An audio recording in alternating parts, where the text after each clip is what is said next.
Hi, my name is Danee and I'm the Program Manager of YouthCare's Adolescent Shelter. And I'm going to share with you some backgrounds about why long-term beds for minors are so important.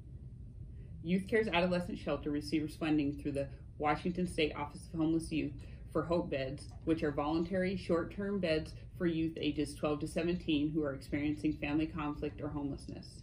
The goal of the shelter is to help youth get reunified with their families as quickly as possible or find them a safe place that's more long-term. For that reason, youth can only stay in HOPE beds for a maximum of 60 days. That's a 30-day initial stay with the possibility of 2 15-day extensions. But the problem is that for some youth, going home might not be an option within that time frame for a variety of reasons. For example, maybe youth need more time than 60 days to address the underlying conflict or feel safe.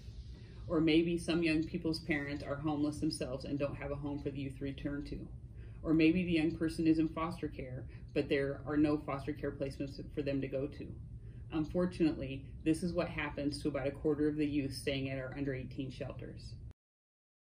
That means when they reach their 60-day limit, they have to do what we call shelter hopping, moving from one shelter to another. So moving from our shelter in Seattle to another shelter in Kirkland or Everett or Auburn. So every 2 months, these young people have to pack up their things and move to a new shelter, which, as you can imagine, causes even more trauma and instability.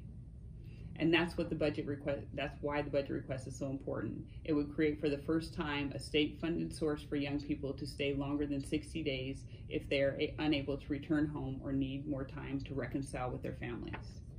For too long, homeless youth have fallen through the cracks between our state systems. These youth are generally not screened into foster care, but for whatever reason, they can't go home. This would be the first time the state would create a solution for these youth that offers true chance at long-term stability. So we hope you'll join us in advocating for this important resource.